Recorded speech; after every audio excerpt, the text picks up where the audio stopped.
1036, Senator Barnabas Gamade. Thank you, Mr. President. My distinguished colleagues, I rise to move that the votes and proceedings of Tuesday, 12th November 2018 be approved. I hereby move. Senator Ben Mori-Bruce, Bayelsa East. Mr. President, distinguished colleagues, my name is Ben Mori-Bruce, representing Bayelsa East. I move for the adoption of the votes and proceedings of Tuesday, 13th November 2018. I so move. Second. Distinguished colleagues, those in favor that the votes and proceedings of Tuesday, 13 November 2018 be approved, say aye. Those against, say nay. The ayes have it. Votes and proceedings of Tuesday, 13 November 2018 is hereby approved. Announcements. Letter from Mr. President. Dear distinguished Senate President, appointment of a Justice of the Supreme Court of Nigeria. Pursuant to Section 2312 of the 1999 Constitution of the Federal Republic of Nigeria as amended, and upon the advice of the National Judicial Council, I hereby present for confirmation by the Senate the appointment of Honorable Justice Wani Musa Abaji, JCA, as a Justice of the Supreme Court of Nigeria. While hoping that this appointment will be expeditiously considered by the Senate, please accept, Mr. Senate President, the assurances of my highest consideration. Yours sincerely, Muhammadu Buhari. Letter from Mr. President. Dear distinguished Senate President, presidential decision to decline assent to the Institute of Chartered Biochemists and Molecular Biology of Nigeria Bill 2018. Pursuant to Section 58.4 of the Constitution of the Federal Republic of Nigeria, 1999, as amended, I hereby convey to the Senate my decision on the 5th November 2018 to decline presidential assent to the Institute of Chartered Biochemists and Molecular Biologists of Nigeria Bill 2018, recently passed by the National Assembly for the following reasons. A, the provision of Section 13.3 to give the Chartered Biochemist and Molecular Biologists of Nigeria power to approve academic programs and even close down programs in tertiary institutions will infringe on the mandate of the National University Commission and the National Board for Technical Education. B, there are certain drafting and administrative issues in the bill, including the failure in Section 13.8, 14, and 22 to designate a chairman for both the Practice and Publicity Committee and or specific process for how a chairman will emerge for either of the Education, Practice, or Publicity Committees.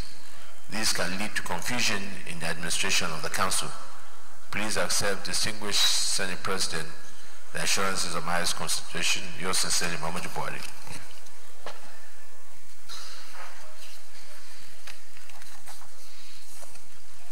Letter from Senator Barnabas Gamade, Your Excellency, notification of wedding and special invitation.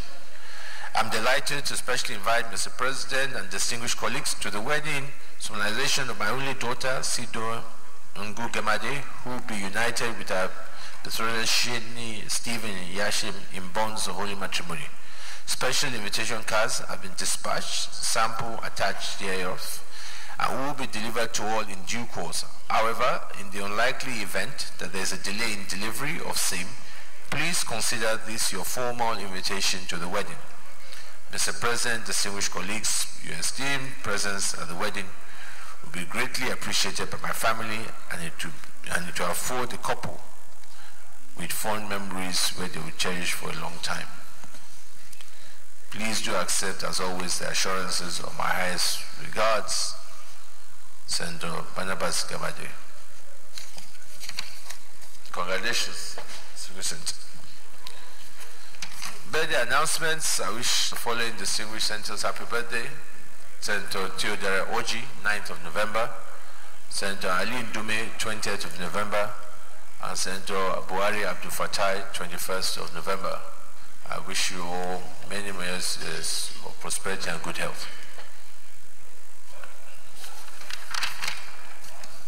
I wish to acknowledge the presence of staff and students of Aqua Hills Christian Academy, Metama, Abuja, staff and students of Awesome Kids Academy, Gorimpa, Abuja, who are in the gallery to observe Senate proceedings. I wish them a fruitful observation of the Senate proceedings. Please sit down.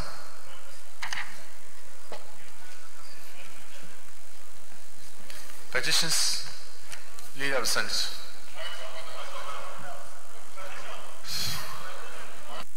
Petition of Senator Odia. Thank you, Mr. President.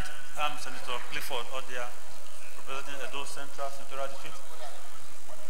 Mr. President, I have a petition by the Kare community in Edo State against the Nigeria Petroleum Development Company of Nigeria, NPDC, over their degraded farmland. This matter, Mr. President, is not in court. To permit me, I will come and lay. Yeah, I'll come and lay your petition.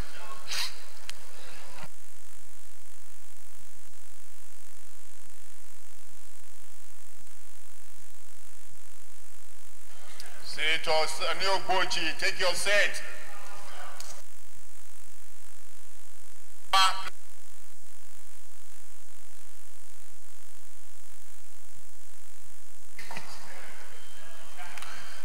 Petitions referred to ethics and privileges. Report back in 2 weeks. Yes, Deputy Senate President. Thank you, President. Very distinguished colleagues. I welcome everybody back to the plenary. Mr. President, distinguished colleagues, I would like to come quickly under orders 42 and 52. And for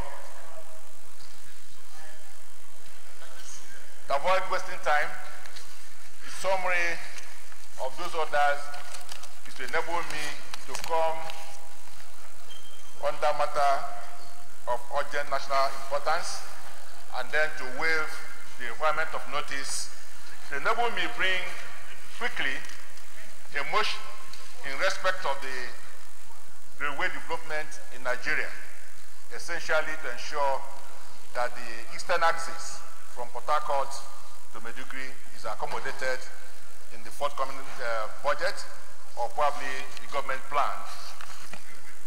Distinguished colleagues, according to our rules, I need the leave of our colleagues for us to take this motion. Those in favor say aye. Those against say nay. The ayes have it. Go ahead, Speaker. Mr. President, distinguished colleagues, we recall that some months back, I did mention that less emphasis is being given to the railway development in the eastern axis of this country, which includes Port Harcourt, Enugu, Makurdi, all the way to Yola, and of course to Maiduguri, passing through Plateau State and some parts of Nasarawa State. Well, including Delta, yes, sir. Now, essentially, the response we got, Mr. President, distinguished colleagues will recall, was that the federal government had an understanding or probably an agreement with the GE, General Electric, to take over that axis and be able to restore the line in the gauge we have presently, which is the old gauge, and then bring some coach and run it for some time and recover their money. And essentially it was supposed to be for goods only. There was no arrangement for passengers. But now the tragedy is that that arrangement has collapsed and GE has withdrawn from the arrangement. Now, we recall, sir, that when we granted the permission for government to raise loan from China to develop the western axis running from Lagos to Kano, it was also in the understanding that once that approval is secured, the federal government will also engage with the Chinese authorities to also secure loan to deal with eastern axis running from Port Harcourt to Maiduguri. Today, the story has changed. Now, what the Chinese authorities have been asked to do is to come and take over that axis and under a PPP arrangement and use their own money or monies to fix that axis and then recover their money over time. And I believe that this is not fair to those of us who live on that part of Nigeria. For a country to survive, there must be equity, there must be fairness, and there must be justice. And any country that's running against these principles will be heading to disaster. We believe that we have sufficient opportunities in Nigeria, but these opportunities must be spread across. And that's the only way we can ensure the unity, peace, and progress of this country. So my simple prayer, sir, is that the Minister for Transport needs to appear before our committees on land transport and local and foreign loan to explain to us what plan we have for those of us who live by this part of Nigeria, the eastern axis of the railway. We are interested in railway development. We want to commend the federal government for showing interest in railway development in Nigeria, but it is important that that interest must be spread across all parts of Nigeria so that we all have feel a sense of belonging. So I'll make this plea on behalf of myself and those of us who live in the eastern axis of Nigeria to ensure that the railway development is spread across all parts of Nigeria. I so move. Senator Shehu Sani. Thank you, Mr. President. I stand as Comrade Senator Shehu Sani from the PRP.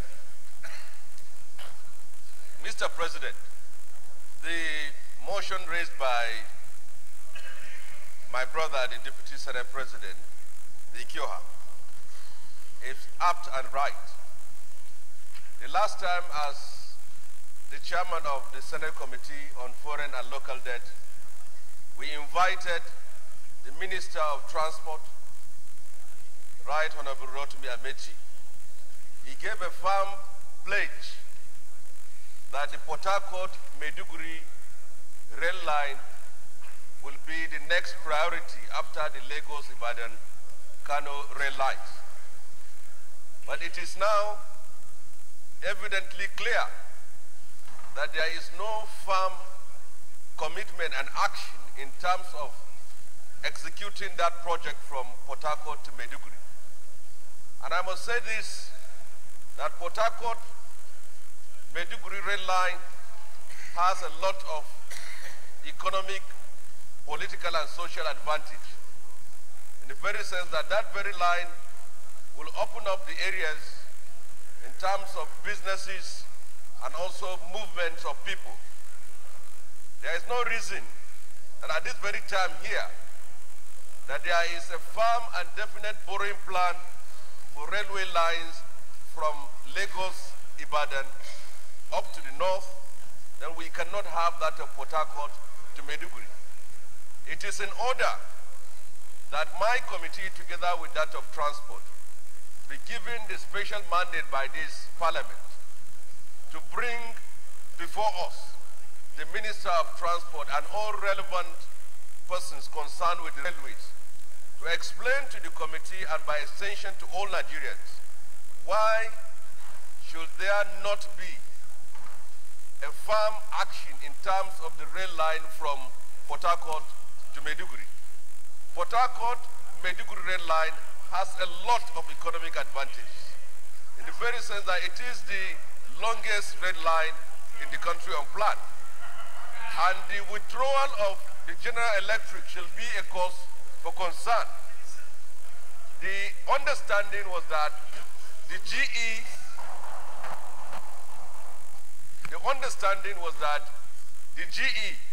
will resuscitate the old colonial line from Port Harcourt to Maiduguri. And now there will be the construction of a new one from Port Harcourt to Maiduguri. But it is clear now that there is virtually no commitment. And I can understand that some of my colleagues in the committee appended their signature to the borrowing plan of Lagos-Ibadan on the basis and on the pledge that if that was done, that of Port Harcourt to Maiduguri will follow next. But for now, there is virtually no action and no plan. So I concur with this motion. I thank you and God bless. Senator James Manja. Thank you, Mr. President, my highly respected and distinguished colleagues. Mr. President, what is before us is an issue that is very, very important to all Nigerians. I want to especially thank the Deputy Senate President for drawing the attention of the Senate to this very germane point, and indeed all Nigerians. Mr. President, I recall that a very young boy in the university in those days, for the first time in my life, I followed the railway, the train, from Zaria to Port Harcourt. That was my first experience. And it's an experience that I will never forget in the whole of my life. Very interesting. And we are talking about railways, and then you are excluding the business. When you talk about business and how to do it, how to go about it, I think that part of this country is very special. Wherever they find themselves, you have business activities booming. If you talk about Lagos, the business activities that are going on in Lagos, if you talk about those who are making it to be thick and interesting, there are people from that part of this country. If you talk about Kano, if you talk about Kaduna, wherever, and you have decided to exclude that part, and everything about railway train, it will boom the economy, and so many things, so many business activities about it. And we are talking about diversifying the economy. Mr. President, this is one issue that all Nigerians are interested in. I am from Delta, and I do know that Delta is also in a way excluded. And these same people, they are also in Delta. Deputy Senate President, you are aware, Delta North. So, Mr. President, it is important for us to invite, and the federal government is doing well. As far as the railways are concerned, they are doing well, but no part of the country must be excluded. Particularly that part of the country must not be excluded. Mr. President, it's important for the Honorable Minister, surprisingly the Honorable Minister of Transport is a Port Harcourt man. Local politics aside, who must be nationalists. After all, he's from there. At the end of his service, he will go back to Port Harcourt, whether he likes it or not.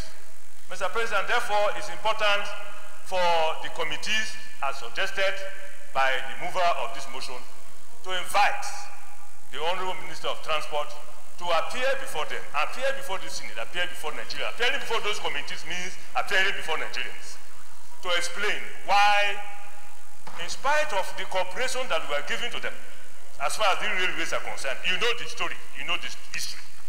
I think it is better to carry everybody along. And therefore, I support this particular motion with everything in me. And on behalf of my people, the Delta South people, Mr. President, thank you very much for the opportunity. Leader. Thank you very much, Mr. President, very distinguished and respected colleagues. Mr. President, I rise to support the motion moved by the DSP. And in doing so, let me also clarify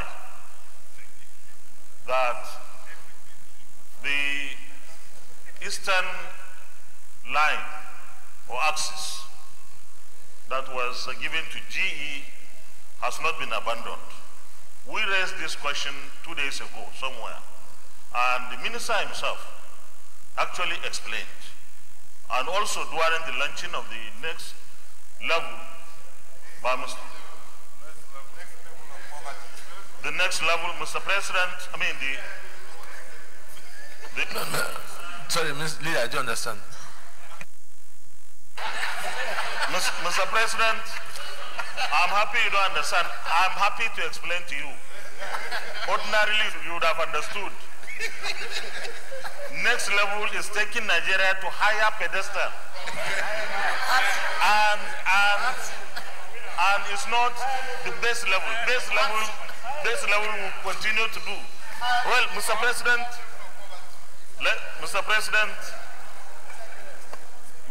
Senator Baja, can you please not distract the leader? This leader, I'm protecting you. Carry on. I thrive better when I'm interrupted. Mr. President, distinguished colleagues, GE will have a subsidiary handling the Eastern Axis. But my concern, and that should be the concern of every Easterner, that is from Port Harcourt to Maiduguri, is that GE is designed to maintain the narrow gauge. It's only rehabilitation and not modernization. And I believe that what we require is to give us, those of us on the eastern side, whatever is given to everybody in the country. As the DSP has said, let there be justice and fairness in this. But also, let me inform this Senate and Nigerians that Mr. President also has given the express approval and order that every state capital in Nigeria must be linked with a railway line.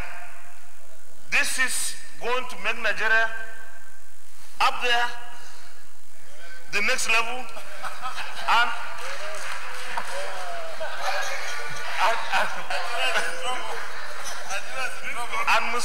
Mr. President, distinguished colleagues, without sounding partisan, let me say that this Senate and indeed the National Assembly should work with the other side of government to ensure that, one, the Eastern line gets the same treatment that the Western or the Central line will have, and that also whatever approvals they require for this transformational movement of our infrastructure to up there with the little funds that we have is achieved. Thank you very much, Mr. President. I'm sure you have understood me now.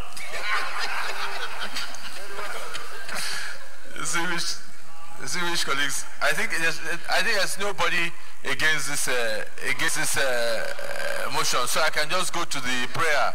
So yeah, the prayer, there's just one prayer, that is to invite the Minister of Transport to brief the Committee on Land and Transport and Local and Foreign Debt on federal government plans for railway development on the Eastern axis from Port Harcourt and Maiduguri axis. Those in favor say aye. Aye. Those against say nay. The ayes have it. So let's ensure that this happens, because as everybody says, there must be equity in the railway development across the entire country. Yes, point of order, Senator Rafi Ibrahim. Thank you very much, Mr. President. My distinguished colleagues, I wish to rely on Order 14, privileges. With your kind permission, I would like to read. Privileges are rights enjoyed by the Senate collectively and by the members of the Senate, individually conferred by the legislative houses, Powers and Privileges Act, CAP 208 laws of the Federation of 1990, and other statutes, and by practice, precedent, usage, and custom. Then the others of, whenever a matter of privilege arises, it shall be taken up immediately. Mr. President, I'd like to bring to the notice of my distinguished colleagues and this Senate, and to use this Senate to tell the whole Nigeria the unprecedented harassment and intimidation by the security operatives before and during the House of Reps by-election for Ekiti Repodu in Ukera Federal Constituency on the 17th of November 2018. I have here pictures to buttress all this information I want to bring to the notice of my colleagues. That unprecedentedly, on the 14th, to give the major one, on the 15th, that's on Thursday around 4:15 p.m., a police helicopter landed in Umaron, and I have the picture here, landed in Umaron, and offloaded allegedly bags of money and some cartons containing other things into the vehicle without being immodest, into the vehicle of the candidate of the ruling party. We have the pictures. Then there are many things. There are special 3 states, elections were held in 3 states on the same day. That's Katsina, Bauchi, and Kwara. But we want to know why was Kwara singled out? That the unprecedented DPOs were redeployed. And all the people that they brought as DPO came from Abuja, allegedly including a CSO of a serving government, was brought for an election of just 4 local governments. Special unit of Nigerian police were there, led by their commander that most of us knows in this Abuja. FSAS was there, led by their commander. IRT was there, led by their commander. And all of them were there, intimidating and harassing our citizens. To the extent that vividly we noticed that the numbers announced to be deployed by both DSS and the police, the number on ground was much more than what was announced. We see that as fraudulent deployment by the RGB. And we noticed that all the deployments were under the direct command of IGP. Why we say that? Because all calls made to the CP were either rebuffed or delay tactics were used not to listen to us. Another thing of notice is that for a by-election of 4 local governments, 4 directors of DSS were present. The director of operation from Abuja was there. I know his name, Basi. The director from Rivers was there. The director from Ogun was there, including the director of Kwara for a by-election of 4 local governments. And that is why you will notice, out of 168 registered voters, only 41 came out. That's less than 25%. Because people were harassed. Myself, I could not come out of my house. We were warned not to come out. Even my HE, governor, could not come out of his house. Whereas, without standing in modest again, the stalwarts of the ruling party were being escorted by these FSAs. Our people were harassed, arrested. Notably, a very strong mobilizer of our party was arrested on the field of his polling unit where he was waiting for counting of votes. So, yeah, a strong mobilizer of our party that everybody knows and they know was arrested on the field in his polling unit while waiting, sitting for counting. It's not about the result of the election. It's about what is coming to us. So I want to bring all this information so that we bring this to the notice of well-meaning Nigeria and the international community so that we prepare for what is coming from especially the security agency in Nigeria as we approach the 2019 election. And for the Senate to mandate our Committee on Police and National Security and Intelligence, since it involved DSS, to investigate and report back to the Senate in a very short time. I so present. I have a brief of this and the picture to present. Your picture down here. Yes, Senator Keita. Mr. President, my colleagues, it would have been surprising if we don't have this kind of motion on this floor today. We are obviously expecting it.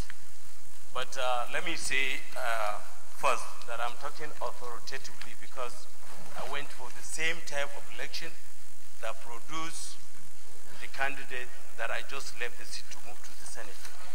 And let me say this without any fear of contradiction. Distinguished he came under privileges. So let me. It's not a motion for discussion. Just two quick issues. I think he has laid the report. The Senator Kara, as chairman of police, could look into that. But I think the most important thing, distinguished colleagues, is that it is, I'll just complete, is that we have a responsibility here as representatives of the people to ensure that the election does not involve the issue of harassment and intimidation. And the security operatives must be seen to be non-partisan.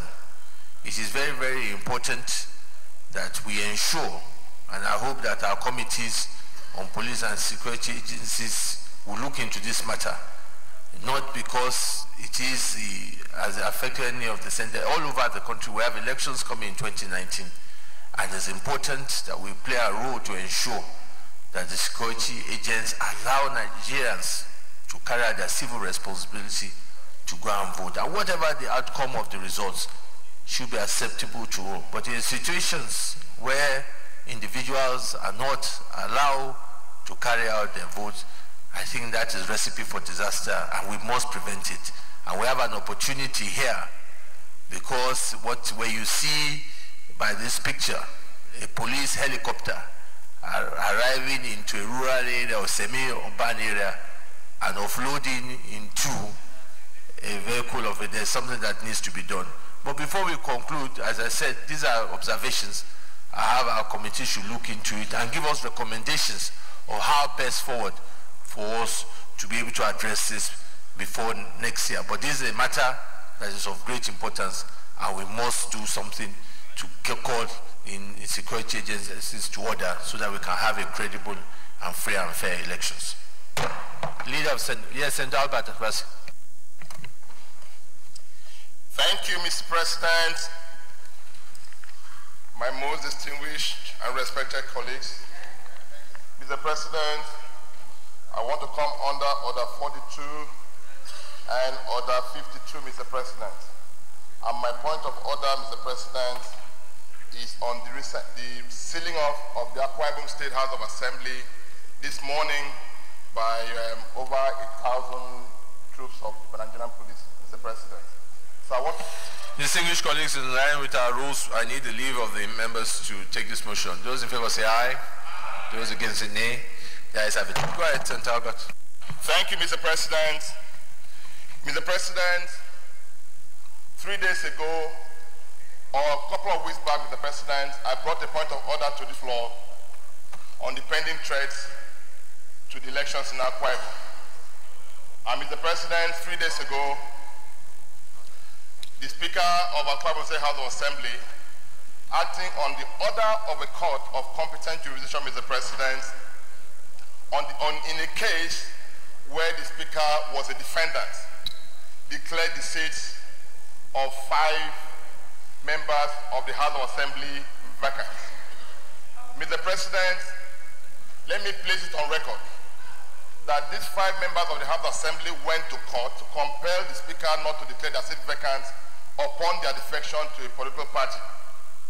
Mr. President, it is on the basis of the judgment of the court that the Speaker declared the seat vacant.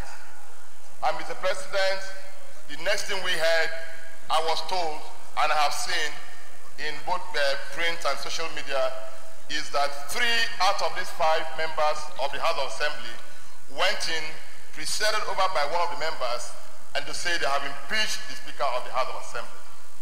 Mr. President, just this morning, the Akwa Ibom State House of Assembly has been sealed off by over 1,500 policemen.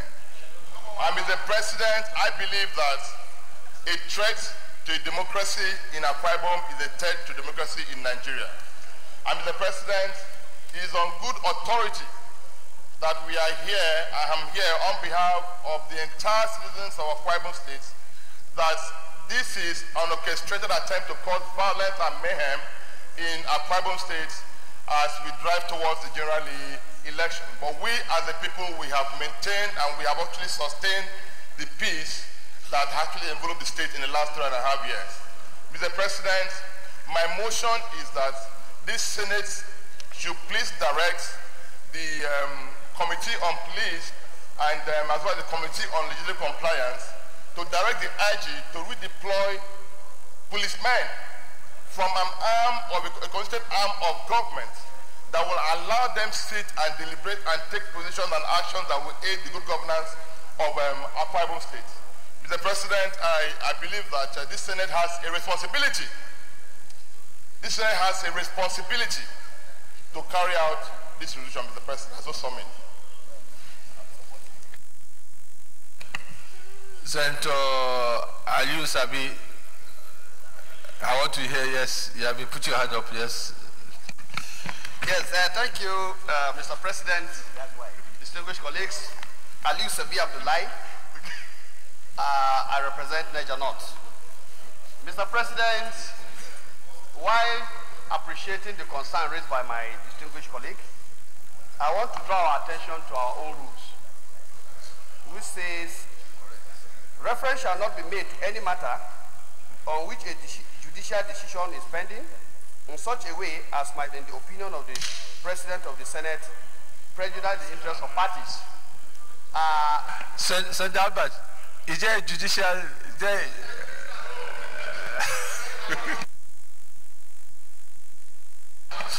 Senator Aliu Sabi, I think you gave a point of order. I think your point of order is overruled. Sheikh Sani.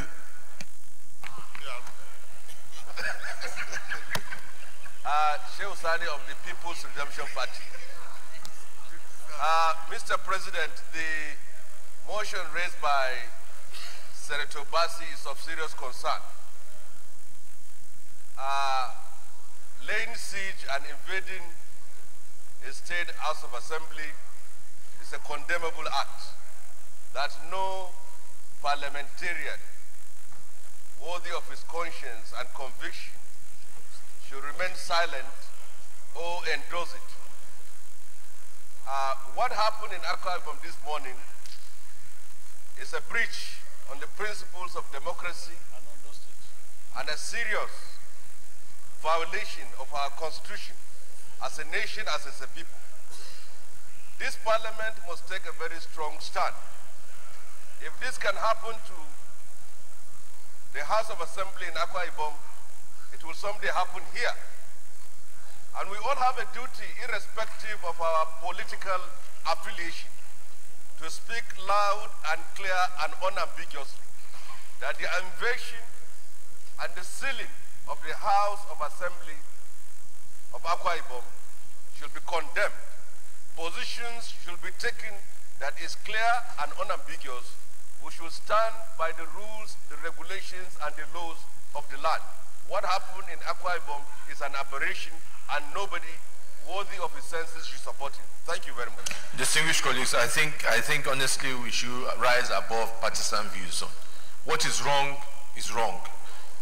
Depending on what time of in the politics, what is wrong is wrong. As parliamentarians, because I don't think that I will guide that we should not go partisan on this issue.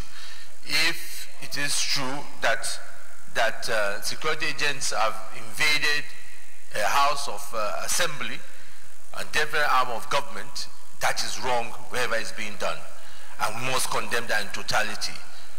What we cannot conclude on is that it is an allegation that's come from a member. We should not conclude. Let it matter be looked into. But if it's so, it is wrong. We should not support it. But what should be looked into, there should be an investigation into it quickly to establish if it's so, and that committee should report back to us to tell us, and then once it's confirmed or not confirmed, then we can take an action. I think let us take it from that point of view, so that we see it, because we saw unfortunate incident that happened to us here in the National Assembly, and we cannot say because it does not concern us. So let us, what is your prayer, Senator Albert Akwen? Is that somebody should look into it, I guess.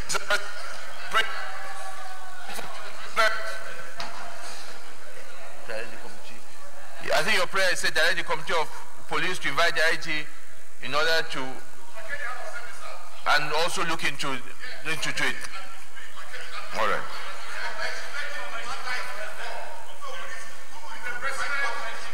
What happened?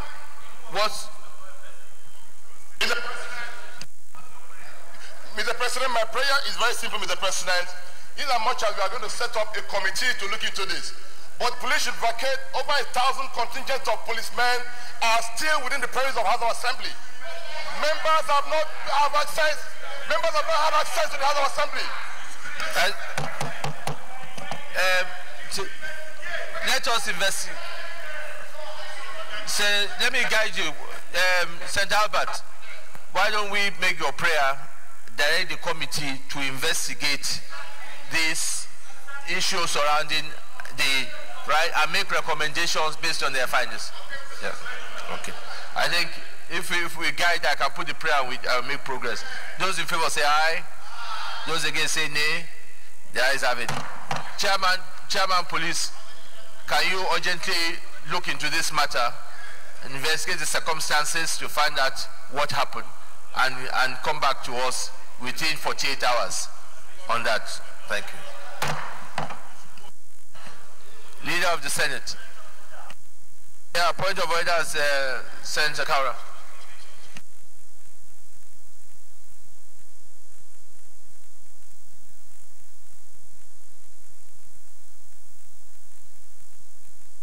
I represent the North Senatorial District. Mr. President, I want to come under with our 43 personal explanations. By the indulgence of the Senate and the leave of the President of the Senate, a senator may make a personal explanation, though there may be no question before the Senate, but no controversial matter may be brought forward, nor any debate arise upon the explanations. Go ahead. Any other time, I and some members of the Senate, my colleagues from Zamfara State, have been coming to this chamber with a lot of lamentations on kidnappings and killings in Zamfara State. Today, with a lot of unhappiness, I wish to also bring to the notice of this hallowed chamber and the entire world that Zamfara State is still under siege Mr. President. by kidnappers. Just to mention an example, Mr. President, as I'm speaking today, over 100 people across the state are being kidnapped in various captivities by kidnappers, Mr. President. And this, Mr. President, is in almost all the local government areas of Zamfara State. But this is particularly more prevalent in my senatorial district.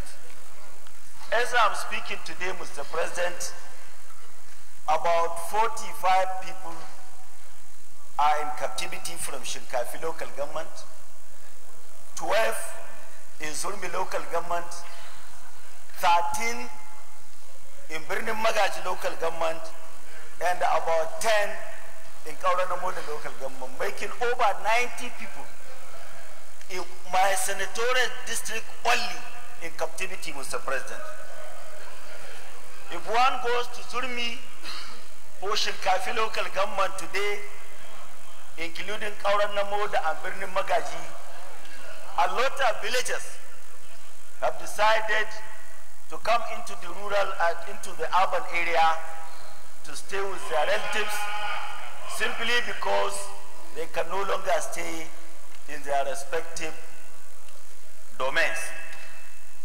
Mr. President, this is just in continuation of our problems in the state I wish to bring to the notice of this hallowed chamber.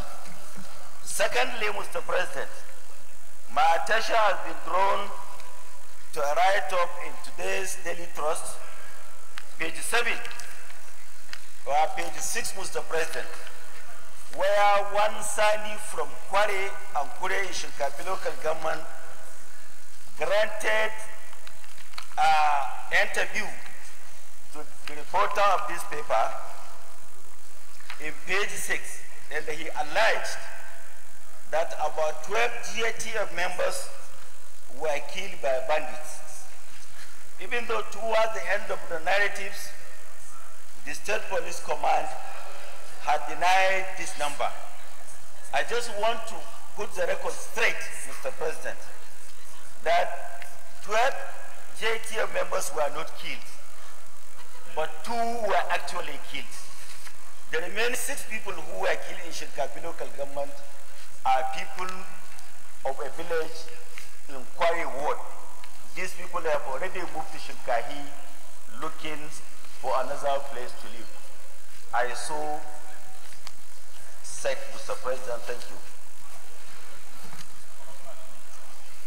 Distinguished colleague, the distinguished senator came under personal explanation, so there can be no further debate on this. But he has raised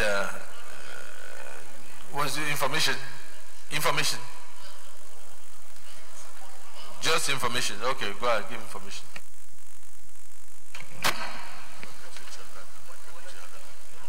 Thank you, Mr. President, my well-respected colleagues. I'm Senator Kabiru Garba Marafa, and I represent Zamfara Central in the Senate of the Federal Republic of Nigeria. Mr. President, I just wanted to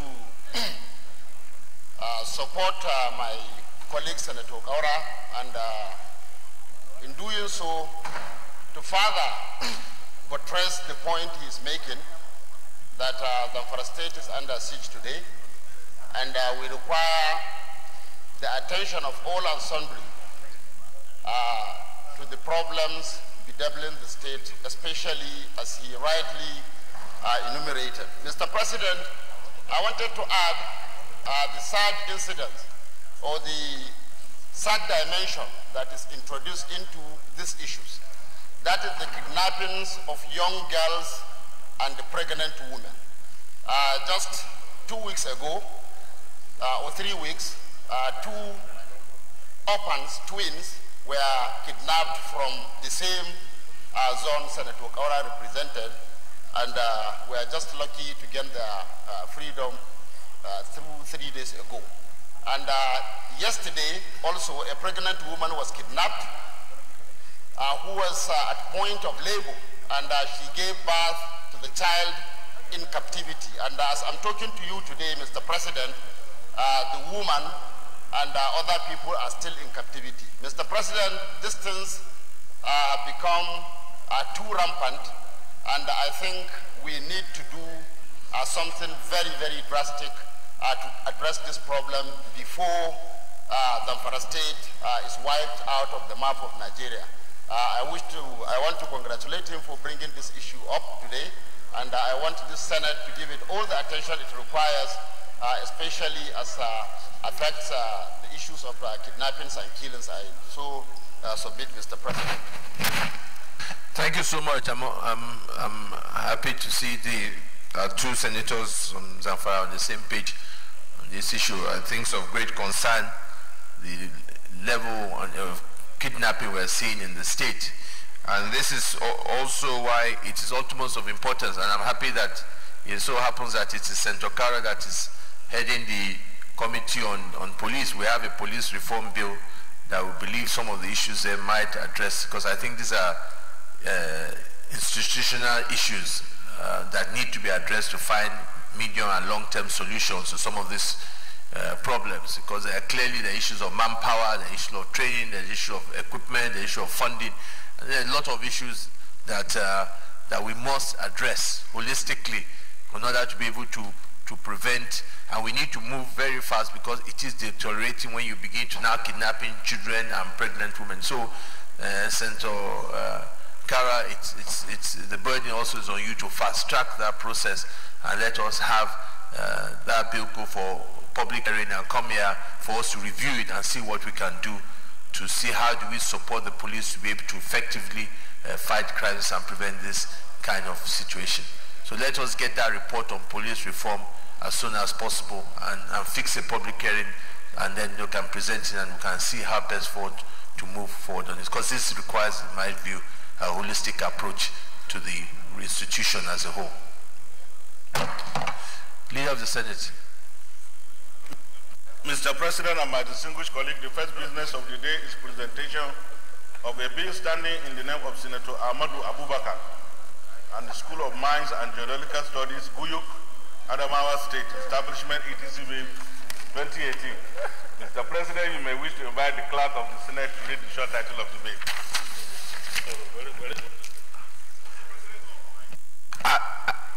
Are you breathing? Are there some things happening I'm not aware of? Clerk of the Senate. Mr. President, distinguished senators, School of Mines and Geological Studies, Guyuk, Adamawa State, Establishment etc. Bill 2018, SB 706, first reading. School of Mines and Geological Studies, Guyuk, Adamawa State, Established etc. Bill 2018, SB 706, first reading taken. Leader of the Senate.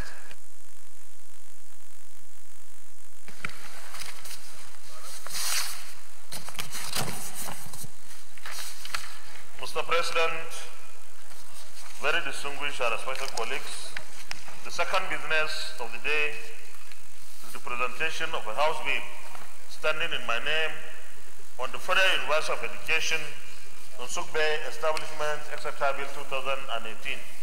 Mr. President, you may wish to invite the Clerk of the Senate to read the short title of the bill. Clerk of the Senate. Mr. President, distinguished senators, Federal University of Education, Nsugbe Establishment etc. Bill 2018, HB 1067, first reading. Federal University of Education, Nsugbe Establishment etc. Bill 2018, HB 1067, first reading taken. Leader of the Senate. Mr. President, very distinguished colleagues, the third business of the day is the presentation of the report of the Committee on Tertiary Institutions and Debt Fund in respect of A, Federal University of Education, Auxiliary, Anambra State Establishment etc. Bill 2018, B, Federal Polytechnic Daura Establishment etc. Bill 2018, C, National Institute of Construction Technology and Management Establishment etc. Bill 2018, and D, Federal Polytechnic Ecom Cross River State Establishment etc. Bill 2019. Mr. President, you may wish to invite Senator Jibrin Barau, Chairman of the Committee, to move the motion for the Senate to receive the report. Senator Barau Jibrin.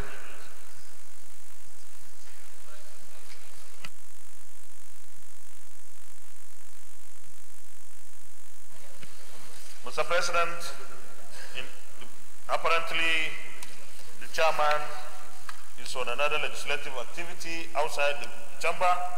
I would therefore move that we stand down the consideration of this business of the day. I so move till another legislative day.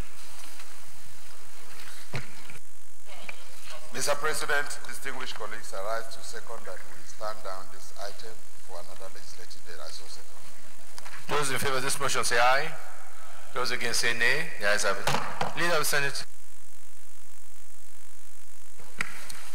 Mr. President, very distinguished colleagues, the first order of the day is a motion requesting the Senate to consider the request of Mr. President CNC for the confirmation of the nomination of Mrs. Ronke Shokefun for appointment as Chairman of the Board of Nigerian Deposit Insurance Corporation, NDIC. Mr. President, distinguished senators, the purpose of this motion on the order paper is for the request of Mr. President CNC to be referred to the relevant committee for further legislative action. I therefore move that the Senate do consider the request of Mr. President CNC for the confirmation of the nomination of Mrs. Ronke Shokefun for appointment as chairman of the board of Nigerian Deposit Insurance Corporation, NDIC. I so move. Mr. President, distinguished colleagues, I rise to second the motion that the Senate do consider the request of Mr. President for the confirmation of the nomination of Mrs. Ronke for appointment as chairman of the board of Nigerian Deposit Insurance Corporation, NDIC. I so second, Mr. President.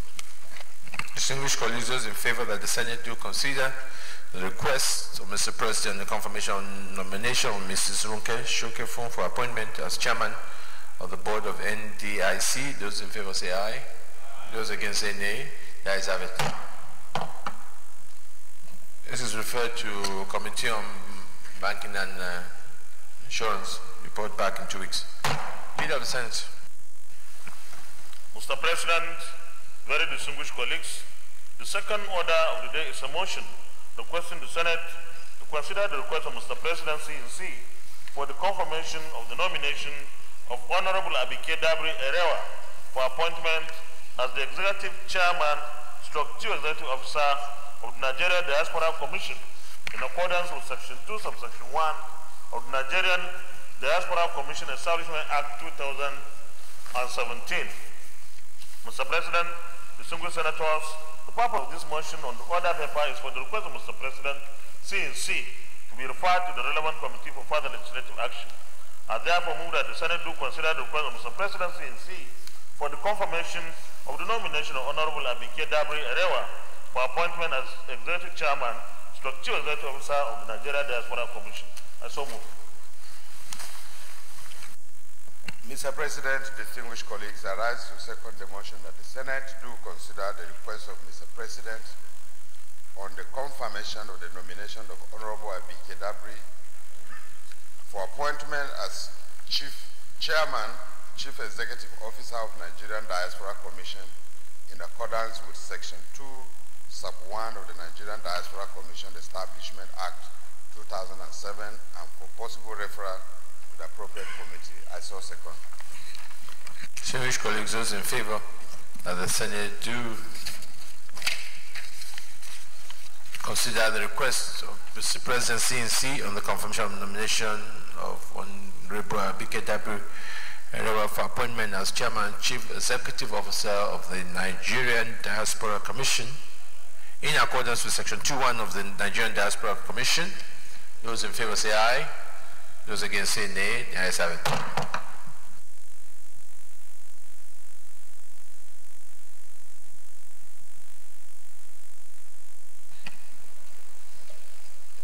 This is referred to Committee on Diaspora and report back in 2 weeks. Leader of the Senate.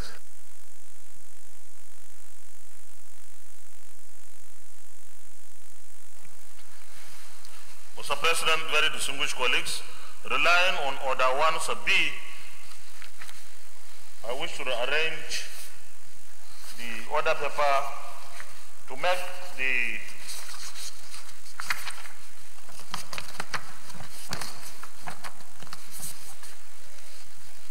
the 10th order of the day be taken as the first order of the day, and the arrangement follows accordingly. Consequently, the first order of the day is the presentation and consideration of the Conference Committee report on the Discrimination Against Persons with Disabilities Prohibition Bill 2018. Distinguished senators will recall that the Senate and the House passed different versions of the Discrimination Against Persons with Disabilities Prohibition Bill 2018. The Conference Committee of both houses have met and harmonized the differences in accordance with Senate Standing Order 87. Mr. President, may we to invite Senator Kabir Marava, who stands in for Senator Obin Naugba, the chairman, to move the motion for the Senate to receive and consider the conference report. Senator Marava.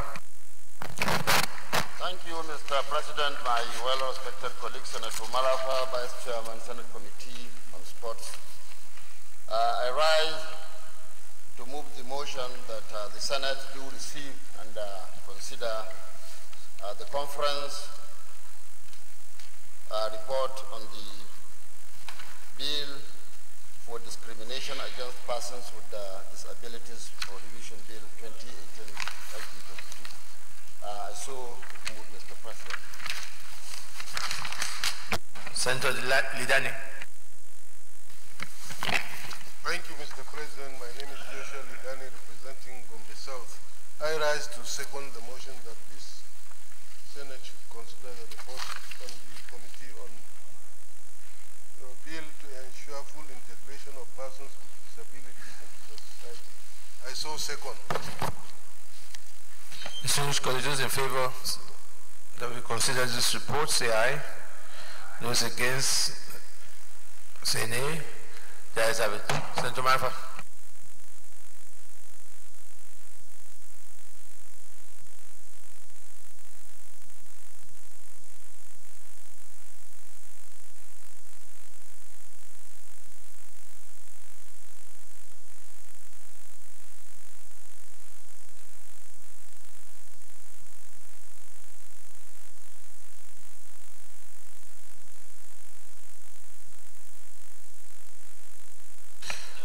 You can now present the report.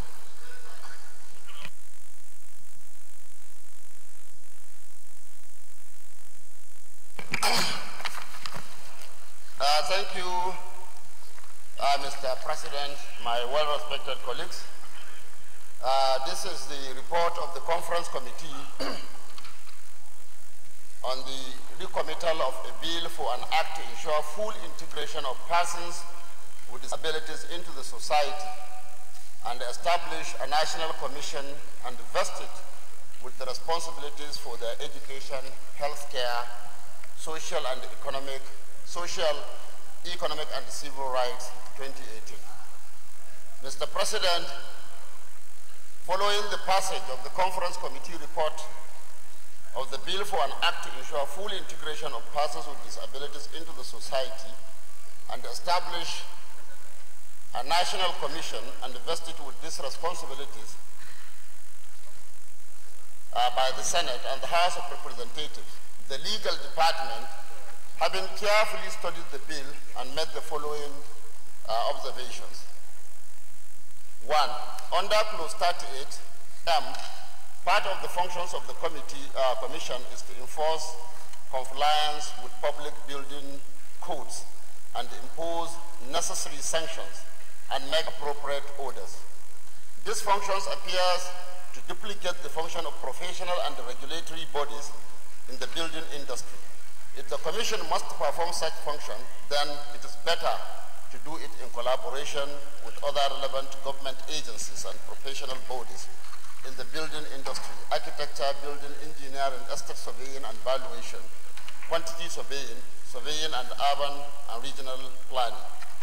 Clause 45(1) establishes a fund for the Commission, but does not specify the source for the fund and where it may be paid into. The above observations were found to be curable on addressing them and therefore require further legislative action. Therefore, the committee, in carrying out the assignment given it by the Senate, took the following actions. The Conference Committee met with the Directorate of Legal Services on Thursday, 18th October 2018, and addresses the fundamental issues raised in the bill. Below are the provisions of the bill and the proposed recommendations presented for legislative action. Mr. President, in the table, the left-hand side is what the bill provided for, and on the right hand is the Conference Committee recommendation for adoption of this Senate. Clause 38M, the committee recommends, in collaboration with other relevant government agencies and professional bodies in the building industry, enforce compliance of public building code and imposing necessary sanctions and make appropriate orders. For 45(1), the committee recommends as follows. Funds of the Commission. The Commission shall establish and maintain a fund into which shall be paid and credited: A, all all subventions and budgetary allocations from the federal government of Nigeria. B, such monies as may from time to time be granted to the Commission by anybody or institution within or outside Nigeria. 2, the Commission shall defray all expenditures incurred by it and shall include 1, the cost of administration, 2, the payment of salaries, fees, or other remuneration or allowances and pensions and gratuities payable to members and employees of the Commission. 3, anything done in connection with any of its functions. Clause 3 is retained as provided for in the bill. Mr. President, the observations made by the Directorate of Legal Services on clauses 38M and 45(1) to 3 were amended and recommended for adoption by this Senate. In conclusion, Mr. President, my well-respected colleagues, the committee wishes to express its gratitude to the leadership of the Senate and the House of Representatives for the opportunity given it to serve. I so present to you, Mr. President, and my well-respected colleagues. Thank you very much. Distinguished colleagues, I think it's a very straightforward report. It's very unfortunate that this report this bill should have been passed a long time ago, but I think looking at the observations raised, they're very important that we have corrected this. And I think going forward, the other day we did make it mandatory now that committees should ensure that before they lay the reports, the directors of legal should review. It's not after we have passed third reading that we now send it to legal. I think that will have saved this, but the points here are very germane, and I'm happy they have now included. So if there are no other, I'll put the question. Those in favor that the Senate do approve the conference committee report on the Discrimination Against Persons with Disabilities Provision Bill 2018, say aye. Those against say nay. The ayes have it. Thank you so much, Senator Marafa. This is a very, very important bill, and hope that we should get the assent of Mr. President for that we can provide a more favorable conditions from some of our people with one form of disability or the other. Leader of the Senate. Mr. President, very distinguished colleagues, the fourth order of the day is second reading of the Nuclear Safety, Security and Safeguards Repeal and Enactment Bill 2018. Distinguished senators will recall that the bill was read first time in this chamber on Wednesday, the 18th of July, 2018. Mr. President, you may wish to invite Senator Donald Alashadura to move the motion for the bill to be read a second time. Right here. What? Mr. President, Senator Donald Alashadura is unavoidably absent. I would therefore move that we stand down to consideration of this bill. I so move. Mr. President, I rise to second that we stand down the consideration of this bill for another legislative day. I so second.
Mr. President, very distinguished colleagues,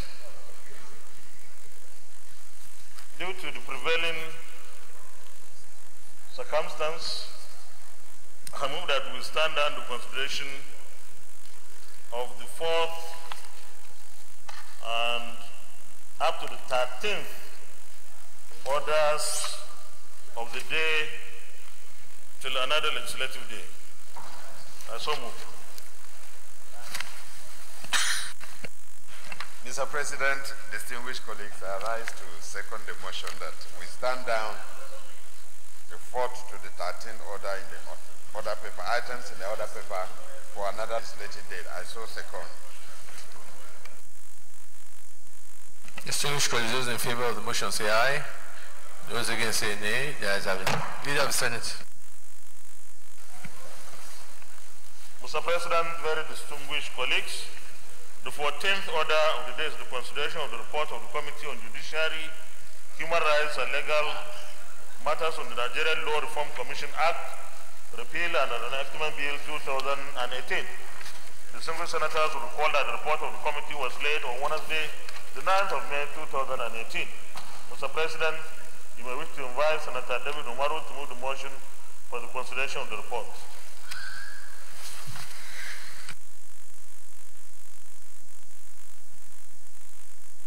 Senator David Umaru. Thank you, Mr. President. I am David Umaru. I represent Niger East Senatorial District. Mr. President, distinguished colleagues, I rise to move that the Senate do consider the report of the Committee on Judiciary, Human Rights and Legal Matters on Firearms Act Amendment Bill 2018 SB 489. I so move. Senator Rozoko.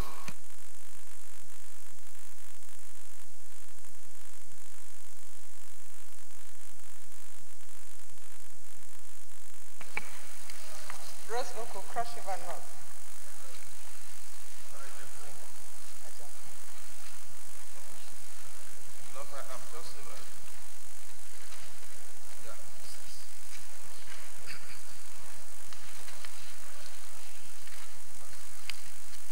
I second the motion that the Senate do consider the reports of the Committee on Judiciary, Human Rights and Legal Matters on Firearms Act, Amendment Bill 2018, SB 489.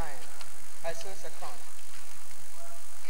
Distinguished colleagues, those in favor of the motion that we do consider the report on the Committee on Judicial Human Rights and Legal Matters on Firearms Act Amendment Bill 2018, SB 489. Those in favor say aye.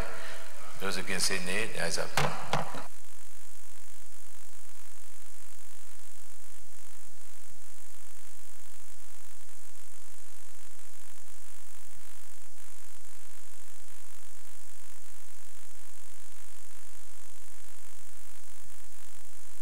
Yes, Senator David. Thank you, Mr. President. Mr. President, distinguished colleagues, this is the report of the Senate Committee on Judiciary, Human Rights and Legal Matters on a bill for an act to amend the Firearms Act Cap F28, Laws of the Federation of Nigeria 2004 to provide for increase of fine and provide for destruction of firearms illegally imported into the country and imposition of individuals without valid license and for other related matters connected therewith, SB 489. Mr. President, distinguished colleagues, the Firearms Act F28, Laws of the Federation of Nigeria 2004 Amendment Bill 2017 was sponsored by distinguished Senator Bola Hanje Dada, representing Ogun West Senatorial District. The bill was read for the first time on Wednesday, 14th June 2017. The Senate at its plenary sitting on Wednesday, 27 September, deliberated on the general principles of this bill, and thereafter it was read the second time and referred to our committee by the Senate order of referral dated 28th September 2017 and to report back with its recommendation. The objective of the bill, Mr. President, in a nutshell, is to amend the Firearms Act, Cap F28, 2004, to, among other things, achieve the following objectives. One, to increase the imposition of fine for offenses under the Act from the current regime, which is not stringent enough. And two, to provide for destruction of firearms illegally imported into the country or imposition of individuals without valid license in a bid to build public confidence and in the overall effort targeted at preventing illegal firearms from finding their way into the country or the society. And three, to generate revenue to the federal government of Nigeria through recycling and reusing waste materials such as the metal, wood, and plastic derived from the destroyed firearms. The methodology adopted is as contained in the report. The committee's activities is also highlighted in page 3. I will proceed to page 5 of the report, which deals with the legislative summary. Mr. President, distinguished colleagues, the highlights of the changes and inputs made on the provision of the bill are as follows. Clause 2 amends Section 27 of the Principal Act. In the proposed bill, subclause 1C, Roman figure 5 of the Principal Act was amended to increase the fine from 1,000 naira to 100,000 naira for contravention of the provisions of the Act. It is also our considered opinion that the proposed fine is not commensurate with the degree of the offense. Therefore, it was reviewed upward to the sum of 1 million naira or to both fine and imprisonment, which in the committee's view will serve stringent enough and act as deterrence to will-be perpetrators of the crime. Clauses 3 and 4 of the Principal Act, the new clauses 3 and 4 amend Section 28 and 35 of the Principal Act, which deals with the production of license and the prerogative of the President to prohibit possession or dealing in firearms, respectively. The committee, in the course of deliberation on this bill, observed that even though Sections 28 and 35 of the Principal Act were not part of the amendments, consequential amendments were introduced to reflect upward review of penalties in line with the amendment in Section 27 of the Act. This initiative, in our opinion, is apt because it relates directly to the subject matter, and it is also within the scope of the committee's duties to do so. Clause 3 was renumbered as Clause 5. This clause amends Section 38A of the Principal Act. It deals with power to seize and destroy confiscated and illegal firearms. The committee introduced new subclauses 3 and 4 to this clause to, among other things, provide for a central coordinating body for the collation of the illicit and illegal firearms seized by any law enforcement agency in order to ensure accountability and transparency. And thereafter, firearms that are of military serviceable grade shall be put to use as is done in other jurisdictions like the United States. Also, subclause 3, which seeks to renumber subclause 5, was redrafted to ensure that the destruction of the confiscated or seized firearms is supervised and executed by the Office of the National Security Advisor, as against the proposal contained in the bill, which is to the effect that it should be carried out by the organizations or law enforcement agencies that carried out the confiscation or seizure. Observation and findings. Having regard to the views canvassed at the committee hearing and contributions made by the distinguished senators during debates, vis-a-vis our subsequent close-by-close analysis of the provisions of the bill, we hereby make the following observations. 1, that stakeholders unanimously supported the passage of the bill with amendments, which are further reflected in the draft bill that is recommended to this distinguished Senate for approval. That in view of the proliferation of firearms across the country, coupled with the security challenges, this bill is a welcome development, and we commend this passage to the distinguished Senate. That further inputs were made on this bill, which provide for coordination of confiscated and seized firearms by a central coordinating body through the Office of the National Security Advisor. The provision will not only guarantee effective coordination but will also ensure accountability and transparency. 4. That the fine in both the extant law and the proposed bill are not commensurate with the gravity of the offense. Hence, the upward review of the fine by the committee, which will serve as deterrent and as well strengthen the current efforts geared towards the control of illicit and illegal firearms influx into the country and in possession of individuals. 5. That the utilization of confiscated and seized firearms that are of military serviceable grades to be used by the military or paramilitary organizations is in line with the best practice obtainable in other jurisdictions of the world. 6. That the destruction of the unserviceable firearms must be carried out within the stipulated period specified in this bill, except where there is a valid court order to the contrary. This, in fact, is one of the major innovations of this bill. Recommendation: the Senate Committee on Judiciary, Human Rights and Legal Matters, to which this bill was referred, having favorably considered same, recommend as follows: that the Senate do consider and pass the Firearms Amendment Bill 2018 as amended. I so move. Finally, Mr. President, distinguished colleagues, we wish to seize this opportunity to thank Mr. President of the Senate and our distinguished colleagues for the opportunity to be of service to our country, Nigeria. Thank you very much, and God bless. Thank you, Mr. President. Any comments? If not, Leader of the Senate. Mr. President, very distinguished colleagues, I move that the Senate resolves the Committee of the Whole to consider the report. Huh?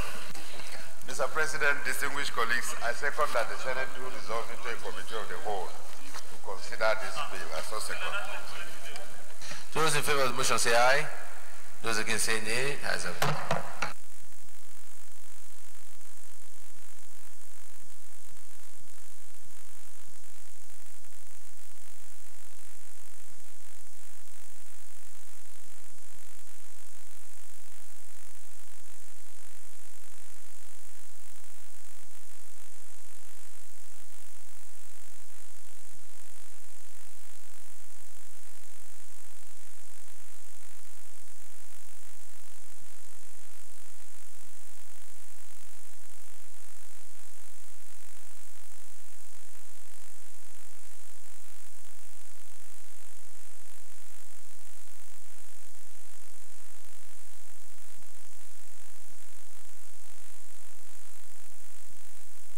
Distinguished colleagues, there are 15 clauses here, so I'll take them one by one. Those in favor of clause 1 stands part to say aye. Those against say nay. Ayes have it. Clause 2. Yeah. Senator Marfa. Thank you, Mr. President. I think clause 2, clause 3, clause 4 all deals with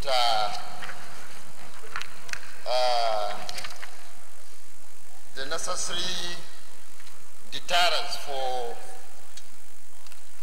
violating these sections.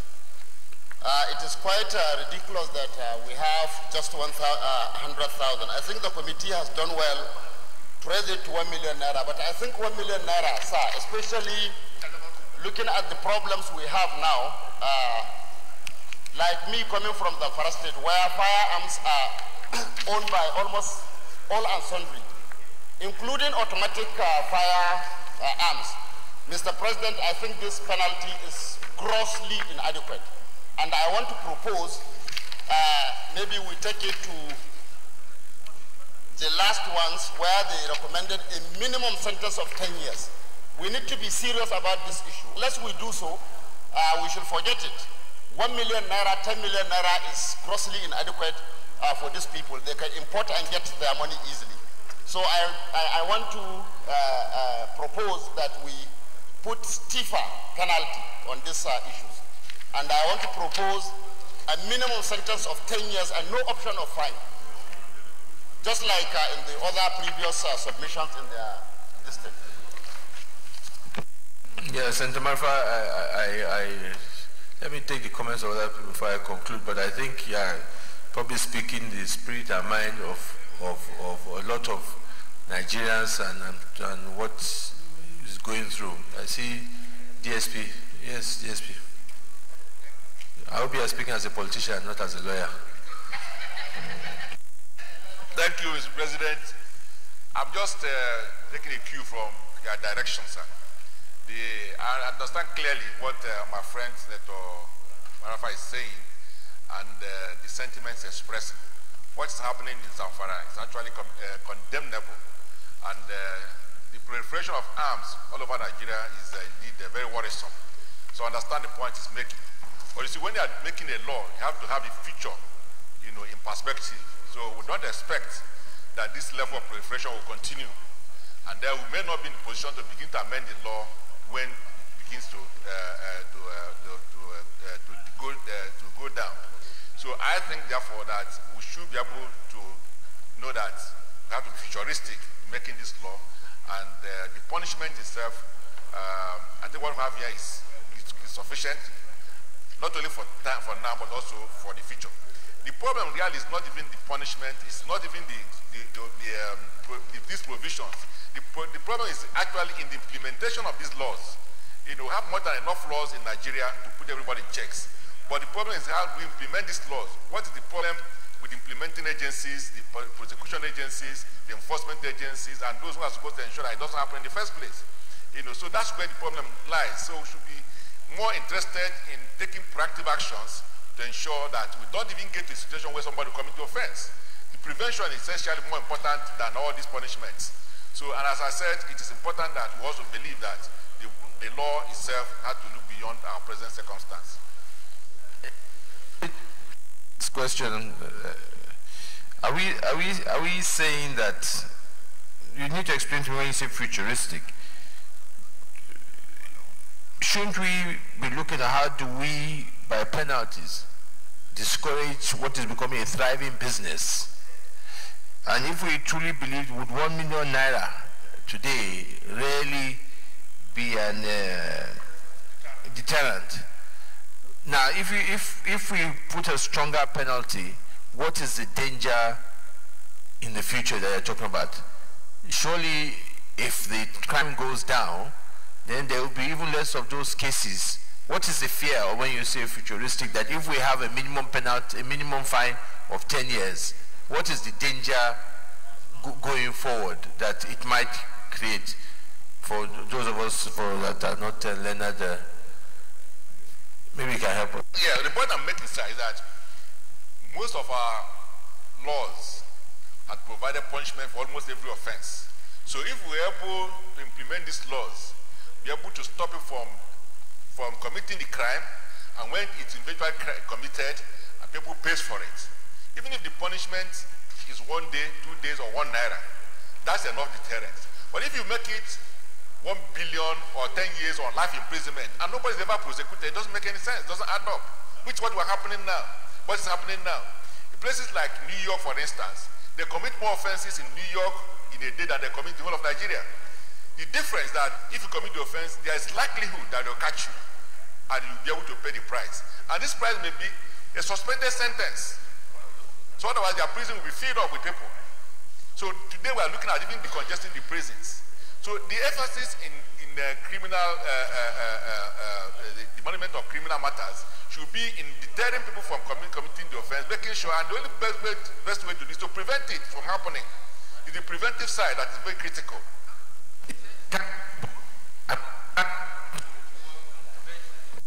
Same time, also, have a stiffer penalty for when you do the crime. In as much as I agree with you, our focus should be prevention. But that should not stop us in saying, supposing our processes in preventing are not as efficient, you still have very stiff penalties. I don't know whether I'm making myself clear. What can we do the two together simultaneously? We can do that, but we must be conscious of the point I'm making. You see, today in most states, kidnapping is a life sentence in most states, but it has not stopped anything. Armed robbery is something. The punishment for armed robbery today is still death, but there's armed robbery going on everywhere. So the issue is, for me, is not the quantum of the punishment. It's for us to get the preventive agencies to start working. You know, there must be mechanism to ensure that this thing don't even happen. And when it happens, let us make sure that even if it is 1 day or 1 week or suspended sentence, that the judiciary is up to the task, that the investigative agencies do proper job so that they don't go to court and lose the cases because they've not done proper investigation. Those are the things we need to begin to strengthen those agencies that are in charge of prevention and also prosecution. Not essentially focusing on the punishment, because punishment itself is just down the road, because before you even get there, something would have happened. So, but if you stop people from committing the offense by making sure that there's no incentive to do it, because if you put, because that's what we're talking about, the issue of decentralizing police. Because if you have police everywhere, you know, and they're effective and efficient, the idea of committing offense, the people will be discouraged by mere fact that there is high likelihood of him being caught. So they're not being discouraged because they're going to give them life sentence, especially when they will never be caught and they will never be prosecuted. If you go to court, the case will never end. So we have to look at what is more efficient, what has the long-term end of justice than the quantum of justice, of the punishment. If they want to put it for 10 years, fine, but I'm just saying that we should know that there's other areas we need to focus on. Yes, the deputy leader. Yeah, back to your position. So you should stay where God put you. I hope the Senate President is not permanently quarantining me to this place. In the absence of the leader, I'm the leader, sir, by the rules. Mr. President, Mr. Chairman, sir, in sentencing policy under criminal jurisprudence, society takes into account its immediate challenges and then design a sentencing policy that will temporarily cure those challenges. And under this situation, prescription of stiff penalty is allowed, sir. And the way to do it is to look at, under the circumstances in this country now, what kind of punishment can we prescribe that will drastically serve as a deterrent to those who carry these illegal weapons illegally. It is in that line that I am tempted to lean towards the argument of my brother and friend before, distinguished Senator Marava, that we put a mandatory sentence. 10 years is too much. Yeah, 10 years is too much. But that we can prescribe something in between, sir, that does not give the judge any option of fine. And we make it clear that if you are found in possession, mere possession, without license, it's straightforward 6 years old without option of fine. So if we are able to get 3 or 4 or 5 people convicted under this, and others see that they are really going to serve 5 years, sir. I said,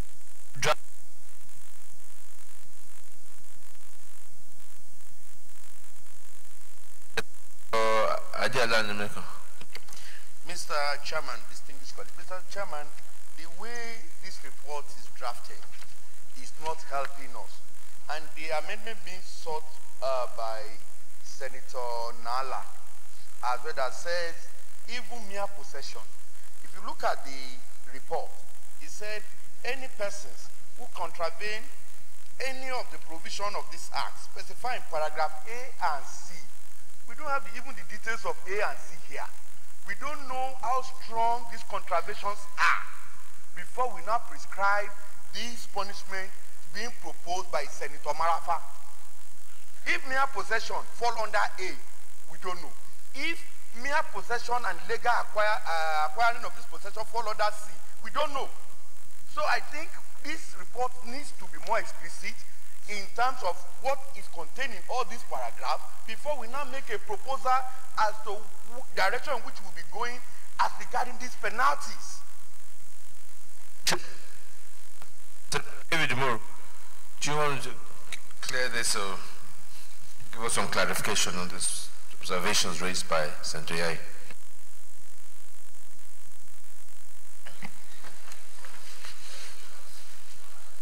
think it's quite well. Unfortunately, I don't even have the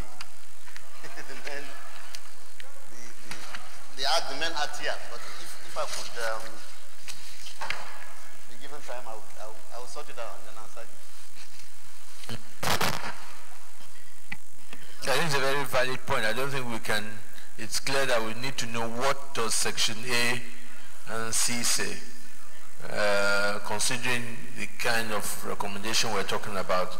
So maybe I would suggest that we stand this down and you can bring it tomorrow. I don't think it's something that in another legislative day, it's not something that should take too long. So that if we agree, we stand it down to the next legislative day being tomorrow, and we consider it then. If I go guide leave, so leader. Thank you. Mr. Chairman, very distinguished colleagues, I that we stand down the consideration of this report till the next legislative day, when more legislative work would have been done. I so move. Mr. President, distinguished colleagues, I rise to second the motion that we stand down this bill to another legislative day to allow for further consultation. I so second. Distinguished colleagues, those in favor of the motion say aye. Those against say nay. The ayes have it. Mr. Chairman, I move that the Senate reverse plenary for the charge report progress. Mr. Chairman, I stand to second the motion that the Senate do revert to plenary to report progress. I so second. Distinguished colleagues, those in favor say aye. Those against say nay. The ayes have it.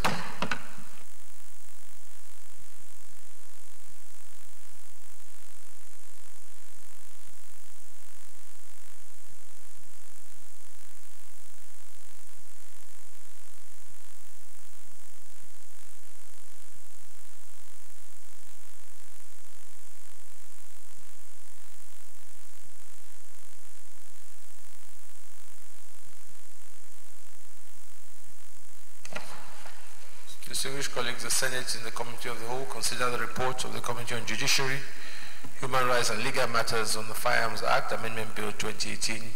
Consensual report stood down to next legislative day for further legislative work. Is this a true reflection of what transpired in the Committee of the Whole? Thank you. Leader of the Senate. Mr. President, very distinguished and respected colleagues, the final and 14th order of the day is the consideration of the report of the Committee on Judiciary, Human Rights and Legal Matters on the Nigerian Law Reform Commission Act, Repeal and Reenactment Bill 2018. Distinguished senators will recall that the report of the committee was laid on Wednesday, 9th of May 2018. Mr. President, we wish to invite once again Senator David Umaru to move the motion for the consideration of the report. Senator David Umaru. Thank you, Mr. President.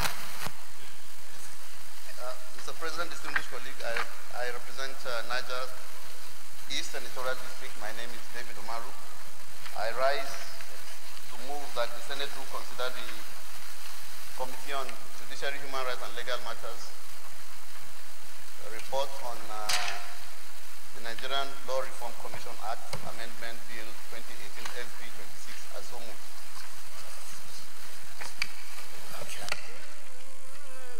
Senator James Manager. Mr. President, my respected colleagues, I rise to second the motion as moved by Mr. Chairman of the Committee on Judiciary. Thank you, Mr. Chairman. And Mr. President, thank you. Distinguished colleagues, those in favor that the Senate do consider the report of the Committee on Judiciary, Human Rights and Legal Matters on the Nigerian Law Reform Commission Act, Amendment Bill 2018, SB 26. Those in favor say aye. Those against say nay.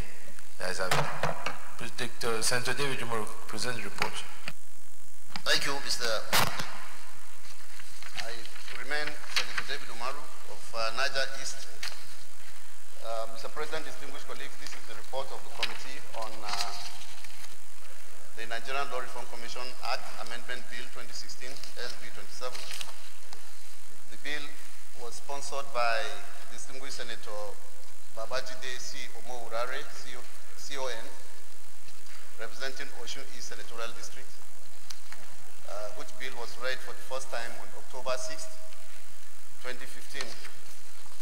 The bill was subsequently referred to our committee via Senate order of referral dated 28 September 2017, to report back with its recommendation.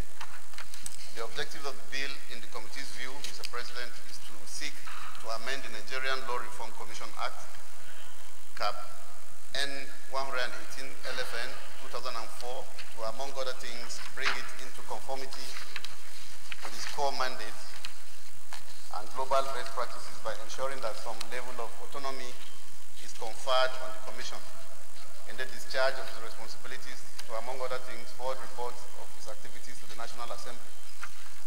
Before now, the Commission's reports on very important legislations do not get to the National Assembly as a result of the fact that their only point of contact with the Presidency and the National Assembly is through the Honorable Attorney General of the Federation and Minister of Justice. The passage of this bill, therefore, will address this bureaucratic bottleneck, as the Commission will now be empowered to also forward copies of its reports directly to the National Assembly. This is in line with the best practices obtainable in other jurisdictions such as Canada, Australia, South Africa, and so on. The methodology is also indicated, also the committee's activities. I will equally go to the legislative summary.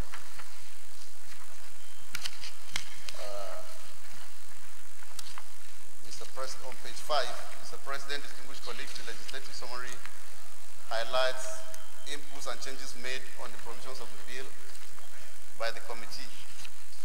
These inputs, no doubt, would ensure that the Commission is strengthened further and repositioned for effective performance.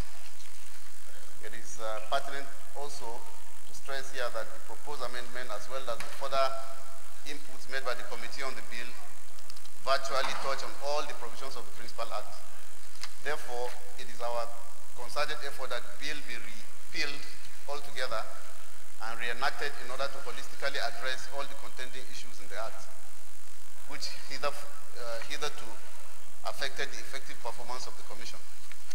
We hereby recommend approval of this new proposal to the distinguished Senate. The long title of the bill was amended as set out in this table because there is nothing unconstitutional in the Nigerian Law Reform Commission Act that impedes the activities of the Commission. As a matter of fact, the amendment is aimed at repositioning the Commission for optimal performance of its functions. Clause 2 of the bill amends Section 2 of the Principal Act. The clause deals with the appointment, qualification, and tenure of office of the members, EDC. The committee amended subsection 1 of the clause by renumbering it as subsection 1A and introduced a new paragraph B as set out in the table. The reason is that the chairman of the commission, being a full-time chairman, should as well be designated as the chief executive and accounting officer of the commission, in line with the federal government policy applicable in other similar statutory bodies. Similarly, paragraph 2B of the clause was amended by increasing the years of post-call experience of a legal practitioner that is to be appointed as a member of the Commission from 12 years to 15 years. The justification for this amendment is that by the nature of the Commission's mandate, it is only appropriate that only legal practitioners with requisite experience and knowledge are appointed so as to effectively and efficiently perform the functions of the Commission. Clause 3 deals with the functions of the Commission in the repealed Act. The committee introduced new subclauses 4, 7A, and B.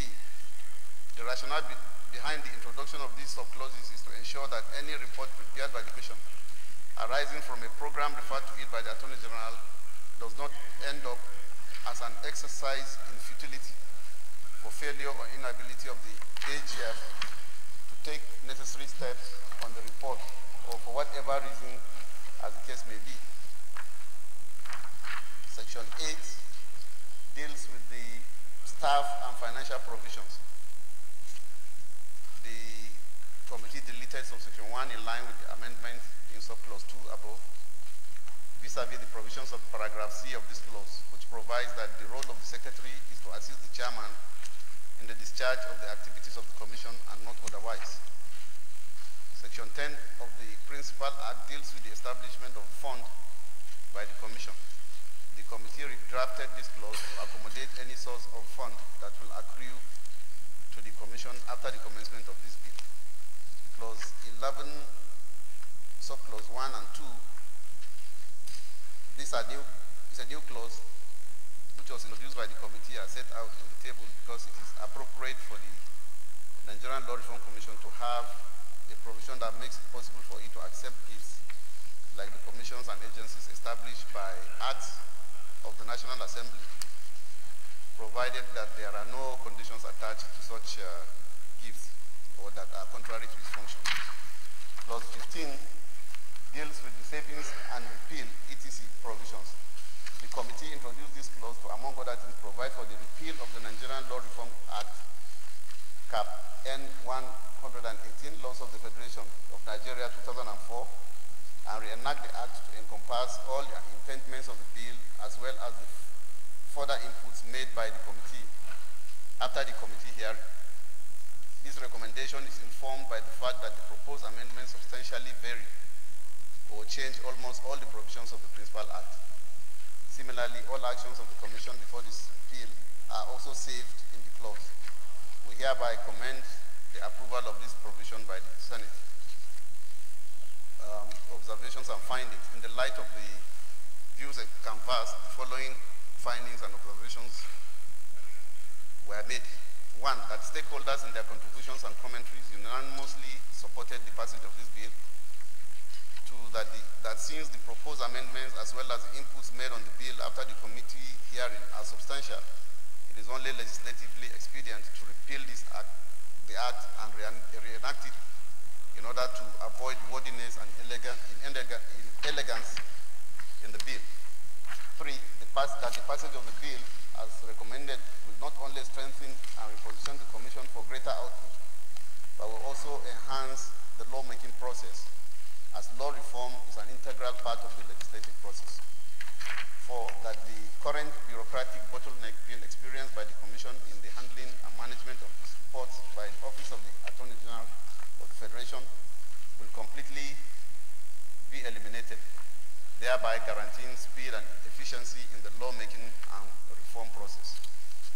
5, that this legislative step is a major breakthrough in the review, modification, and reform of our laws that are obsolete, spent, etc., to align them with global trends, which hitherto will lie fallow in the Office of the Honorable Attorney General of the Federation, awaiting its actions and executive approvals. And very often, those reports do not see the light of day, and it amounts to not only a waste of time, but also of public funds. Recommendation: the Senate Committee on Judiciary, Human Rights and Legal Matters, to which this bill was referred, having favorably considered same, recommends as follows: that the Senate do consider and pass the Nigerian Law Reform Commission Repeal and Reenactment Bill 2018. I so move. Finally, Mr. President, distinguished colleagues, we wish to seize this opportunity to thank the President of the Senate and our distinguished colleagues for this opportunity to be of service to both the Senate and the Federal Republic of Nigeria. Thank you. Any comments? Yes, Senator Dinamile. Mr. President, my respected colleagues, Dino Milai, Kogi West. Mr. President, I want to appreciate the Committee on Judiciary, Human Rights and Legal Matters for painstakingly looking at this bill. However, I want to make some suggestions based on the general principle and the presentation of this bill. Mr. President, the suggestion in this bill that after confiscation or seizure of illegal firearms imported into the country, or in possession of any individual,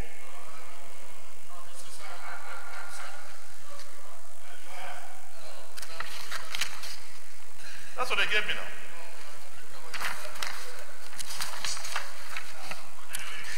Distinguished, we're on law reform. Yes, Senator James Manja.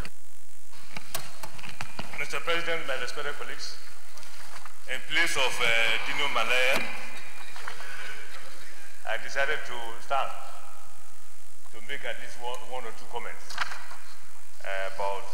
not about the day, but about the committee and the chairman of the committee for working very hard, Mr. President. I'm a member of that committee. But what the chairman and the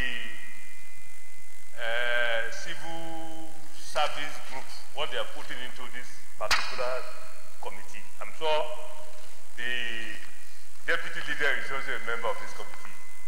And what I'm saying, he will never disagree with me, because there are certain things that the committee has done, which we as members will see on the floor of the Senate, but which we appreciate what they have been able to do. He's a very hard-working chairman, Mr. President, and my respected colleagues. I want to sincerely, on behalf of the other members of the committee, thank the chairman of the committee for doing us proud. Thank you, Mr. President, for the opportunity. Thank you, Senator James Manja. If no other contributions, maybe we will resolve the committee of the whole. Leader. Mr. President, very distinguished colleagues, I move that the Senate resolves the committee of the whole to consider the report, clause by clause. Mr. President, distinguished colleagues, I rise to second the motion that we resolve into committee of the whole to consider the report clause by clause. I so second. Those in favor of the motion say aye. Those against say nay. The ayes have it.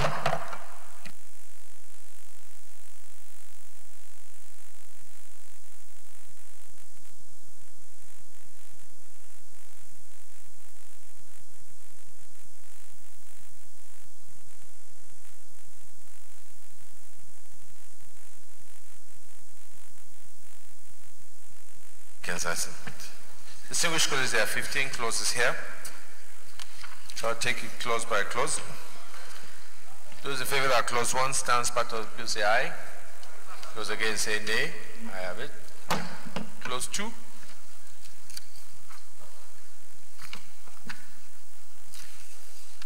Those in favor of clause 2 stands part of the bill say aye. Those against say nay. I have it. Clause 3.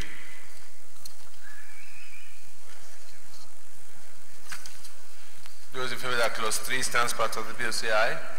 Those against say nay. Ayes have it. Clause 4. Those in favor of clause 4 stands part of the bill say aye. Those against say nay. Clause 5. Those in favor of clause 5 stands part of the bill say aye. Those against say nay. Ayes have it. Clause 6. Those in favor of clause 6 stands part of the bill say aye. Those against say nay. Ayes have it. Clause 7. Those in favor that clause 7 stands part of the bill say aye. Those against say nay. Ayes have it. Clause 8. Clause 8 on page 14. Those in favor that clause 8 on page 14 stands part of the bill say aye. Those against say nay. Ayes have it. Clause 9. Those in favor of clause 9 stands part of the bill say aye. Those against say nay. Ayes have it. Clause 10 on page 16. Those in favor of clause 10 stands part of the bill say aye. Those against say nay. Ayes have it. Those in favor of clause 11 on page 18 stands part of the bill say aye. Those against say nay. Ayes have it. Those in favor of clause 12 stands part of the bill say aye. Those against say nay. Ayes have it. Clause 13 stands part of the bill say aye. Those against say nay. The ayes have it. Clause 14. Those in favor that clause 14 stands part of the bill say aye. Those against say nay. The ayes have it. Those in favor that clause 15 stands part of the bill say aye. Those against say nay. The ayes have it. Those in favor that clause 16 stands part of the bill say aye. Those against say nay. The ayes have it. Those in favor that the short title, clause 17, stands part of the bill say aye. Those against say nay. Ayes have it. Those in favor that the explanatory memorandum stands part of the bill say aye. Those against say nay. Ayes have it. Those in favor that the long title on page 2 stands part of the bill say aye. Those against say nay. Ayes have it. Leader of the Senate. Mr. Chairman, very distinguished colleagues, I move that the Senate reverse plenary for the child report progress. Mr. Chairman, distinguished colleagues, I rise to second the motion that the chair moves to, that will move to plenary to report for the chair to report progress. I so second. Distinguished colleagues, those in favor of the motion say aye. Those against say nay. The ayes have it.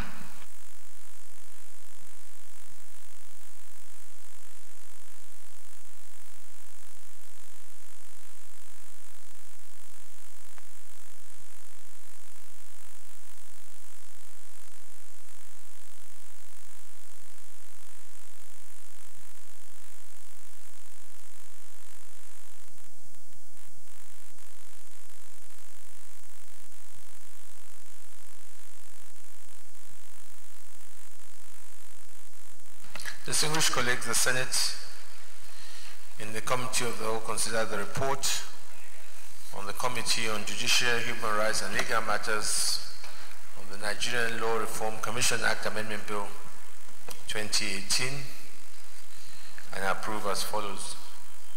Clauses 1 to 16 as recommended, explanatory memorandum as recommended, short title as recommended, long title as recommended. Is this a true reflection of what transpired in the Committee of the Whole? Leader of the Senate. Mr. President, very distinguished colleagues, I move that the bill be now read the third time.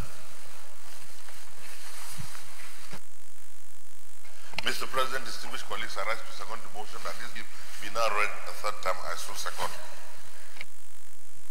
Distinguished colleagues, those in favor that the bill be read the third time say aye. Those against say nay. The ayes have it. Clerk of the Senate. Mr. President, distinguished senators, the bill for an act to repeal the Nigerian Law Reform Commission Act, Cap N 118, Laws of the Federation of Nigeria, 2004, and reenact the Nigerian Law Reform Commission Act, 2018, to facilitate the effective implementation of the Commission's law reform proposals and enhance its performance, and for related matters 2018, third reading. A bill for an act to repeal the Nigerian Law Reform Commission Act Cap N118 Laws of the Federation of Nigeria 2004 and reenact the Nigerian Law Reform Commission Act 2018 to facilitate the effective implementation of the Commission's law reform proposals and enhance its performance, and for related matters is read a third time and passed. Leader of the Senate, I want to, before that, commend the chairman of the Legal Committee, David Dumura, and all his members for the good job done on this bill. Leader of the Senate. Mr. President, very distinguished colleagues, having concluded today's proceedings on the order paper, I hereby move that the Senate do adjourn till tomorrow, Thursday, the 22nd of November 2018 at 10 a.m. prompt. I so move.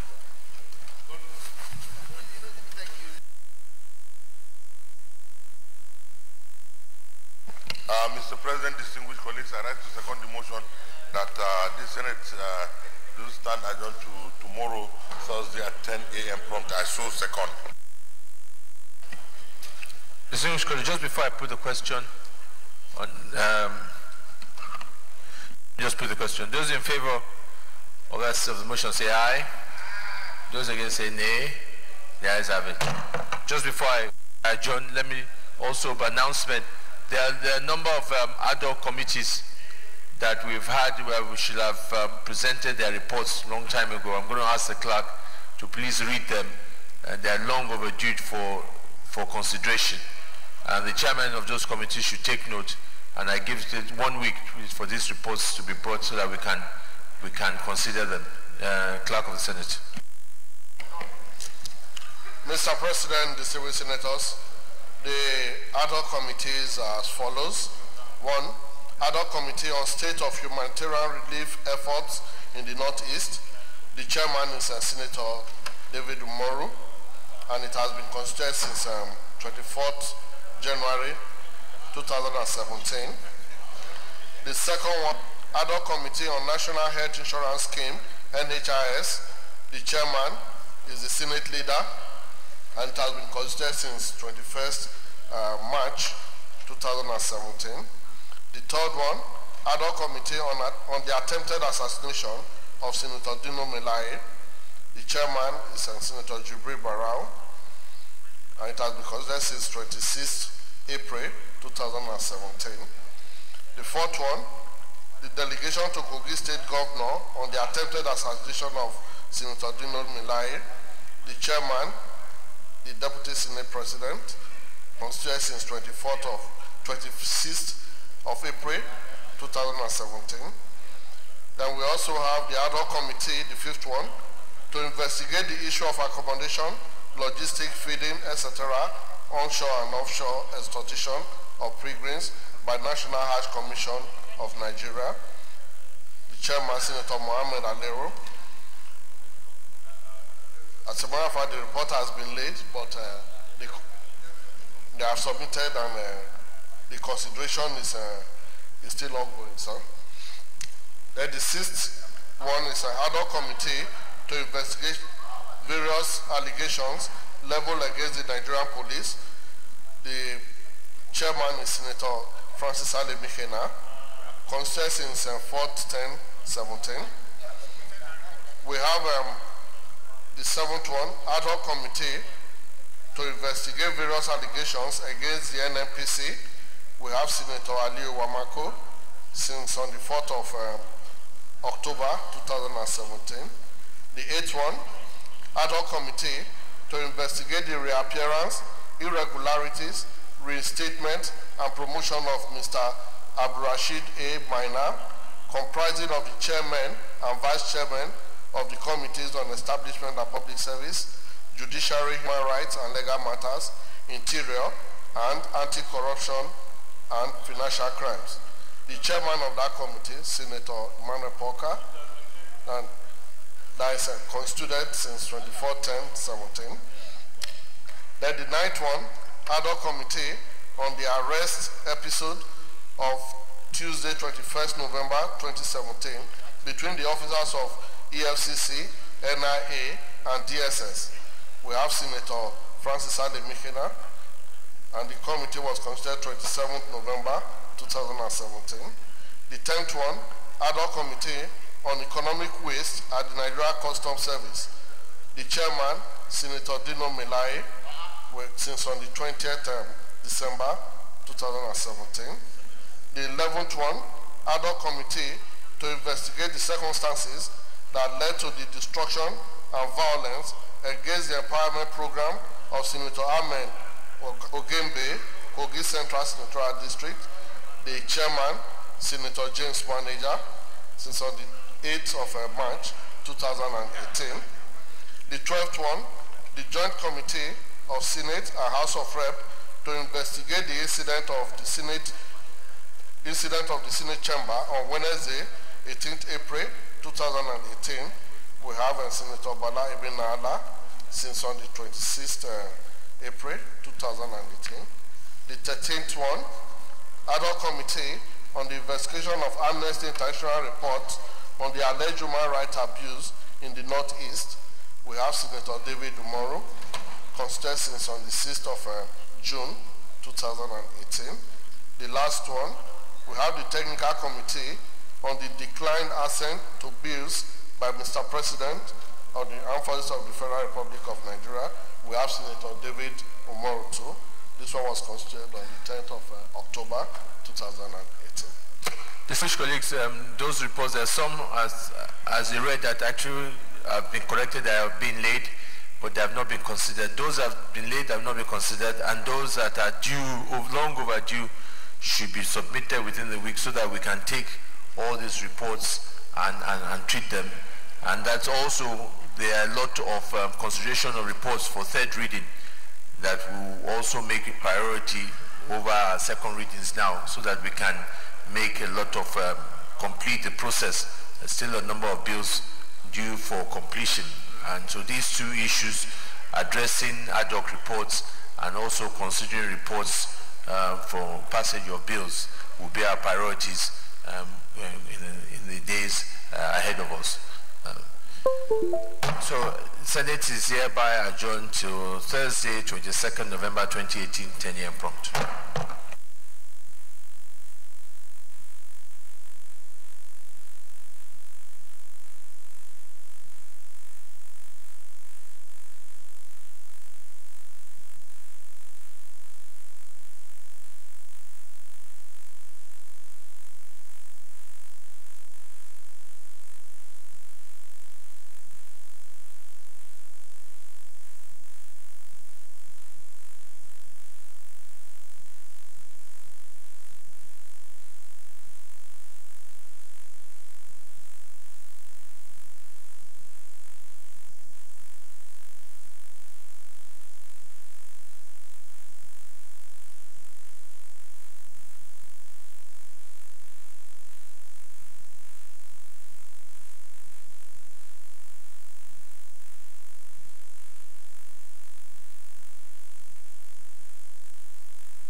Okay.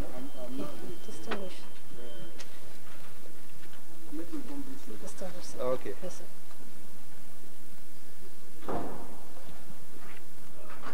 I hope it don't ring while you are. Thank you for being part of today's plenary. You must agree with me that it has been an intensive and, of course, purposeful debate by the legislators of Nigeria. I have here with me a renowned distinguished Senator of the Federal Republic of Nigeria. I'm talking of distinguished Senator David Umaru. Distinguished sir, I want to especially thank you and of course applaud you for this report. It's really timely, especially at this very moment in Nigeria that enforcement of law has been a challenge. It's referred that the problem of this country is not lack of laws, but it's from different parliaments, but implementations of this law. Distinguished, how do you think of these reports, will this, especially the establishment of this commission, would bring about real enforcement of laws by Nigeria parliaments in Nigeria? Well, let me make it clear that the bill is actually aimed at enabling the Nigerian Reform Commission to have its reports, sent to the National Assembly and the executive. It's not about implementation. So what is obtainable currently is that all the reports, all the work of the Nigerian Law Reform Commission ends in the office of the Attorney General of the Federation of Nigeria. Now, that actually hampers the implementation of the work that they have done after a lot of resources have gone in there. So this bill is aimed at making the reports come to the National Assembly, because it is the National Assembly that by law, by our constitution, is charged with the responsibility of making laws. So it is hoped that when the bill is finally passed and assented to, you will have a situation whereby the work of the Nigerian Law Reform Commission is not an exercise in futility. So that's what this is all about. All right. Yeah. Thank you so very much. You can agree with me that it has been an intellectual clarification of what this bill is all about. I greatly appreciate you. Thank you so much. Thank you. Yes. Now, it's on this moment I want to specially thank you for being part of today's plenary. Yes, today being 21st Wednesday in the month of November 2018. But before we go, I must drop this with you. Remember that we should always think of what we can do for Nigeria, and not only what Nigeria can do for us. This in great way was powers to contributing to national development. I am Chris.